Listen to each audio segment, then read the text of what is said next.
Hello guys, আসসালামু আলাইকুম। আপনাদের সামনে চলে আসলাম আরেকটা নতুন রিভিউ নিয়ে। আজকে একটু ঠান্ডা লাগছে, তো ভাবছি ঝাল ঝাল একটু রামেন খাবো। তো বাসার পাশে ক্যাফে ইউরোপা ছিল, এটা কলাতিয়া বাজারে অবস্থিত। এখানে রামেন পাওয়া যায়, আরো অনেক অনেক ধরনের আইটেমই পাওয়া যায়। আমার কাছে আসলে রামেন খেতে ইচ্ছে করতেছিল দেখে চলে গিয়েছিলাম ক্যাফে ইউরোপাতে। ওনাদের ডেকোরেশনটা আমার কাছে খুব ভালো লাগছে, রুফটপ রেস্টুরেন্টের ডেকোরেশন যেরকম একটু খোলামেলা হওয়া উচিত ওইরকমই।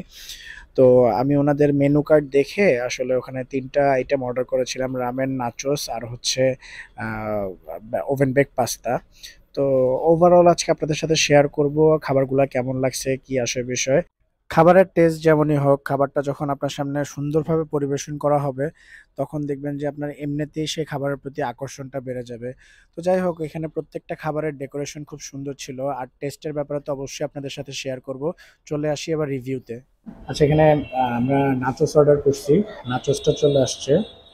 তো নাচোসটা একটু খেয়ে দেখি টেস্টটা কেমন। বিসমিল্লাহ।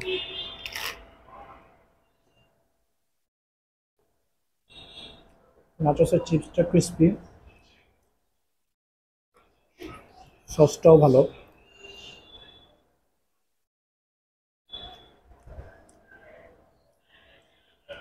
Overall taste good.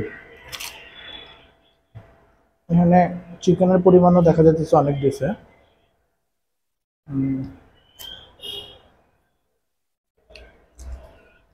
আমার কাছে নাচোসটা ভালো লাগছে। আচ্ছা, এখানে আমাদের টেরিয়াকি টেরিয়াকি রামেনটা আসছে। তো আমি ফার্স্ট একটু ব্রথটা ট্রাই করে দেখি। এখানে একটু দেখাই, উপরে সিসিমি সিড আছে, দুটা, একটা ডিম কেটে দিছে, এখানে চিকেন দেখা যাচ্ছে, গাজর আছে, ক্যাপসিকাম আছে, মাশরুম আছে, আর এখানে খুব সম্ভবত এটা নাগা সস টাইপের কিছু দিছে, আর নুডলস। আচ্ছা, ব্রথটা একটু ট্রাই করি। বিসমিল্লাহ।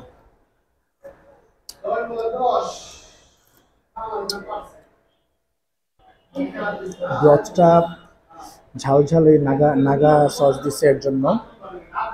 আর হচ্ছে আহ, এখানে ব্ল্যাক অলিভ আছে। নুডলসটা ট্রাই করে দেখি, হ্যাঁ।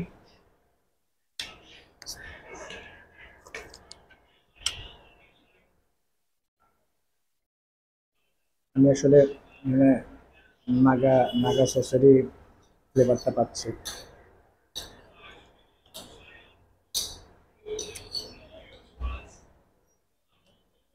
ওভারঅল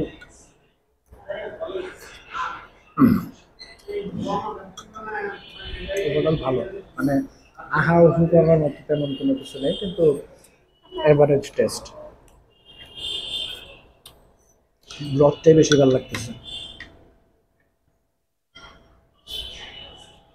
মাশরুম দিয়ে, ব্ল্যাক অলিভ দিয়ে, আর নুডলসটা নিয়ে করি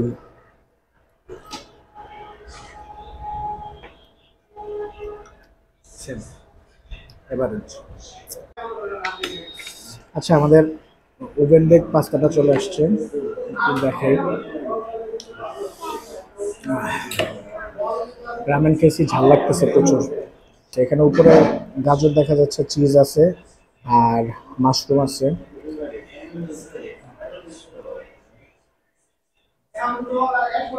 বিসমিল্লাহ।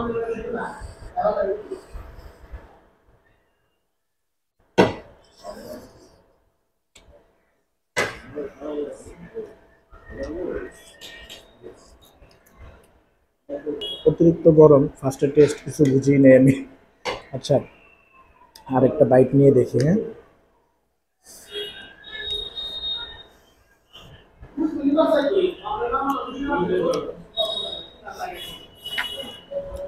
পাস্তাটা একটু সুইটনেস বেশি মনে হইতেছে, চিজ ঠিক আছে, আর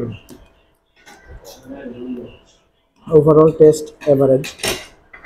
কিন্তু আমার কাছে মনে হয় একটু স্পাইসি হলে আর একটু ভালো লাগতো, একটু হালকা স্পাইসি হলে। আচ্ছা, এবার মূল কথায় আসি। আমার কাছে তিনটার মধ্যে বেশি ভালো লাগছে রামেনটা। রামেনটা বেশি ভালো লাগার কারণ হচ্ছে, একে আমার ঠান্ডা লাগছে, আর হচ্ছে আমি একটু ঝাল পছন্দ করি।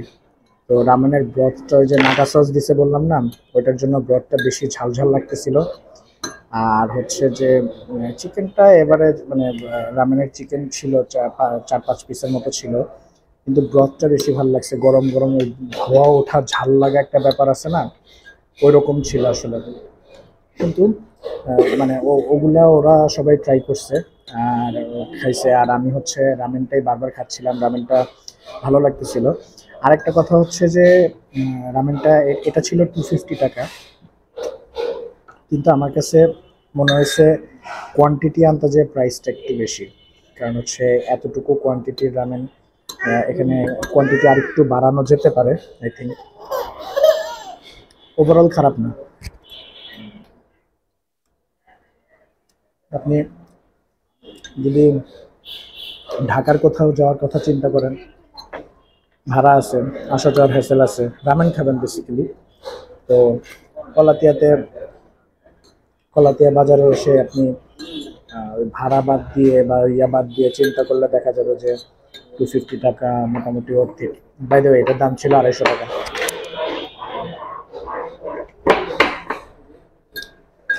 ওভারঅল ওনাদের প্রত্যেকটা খাবারই ভালো ছিল।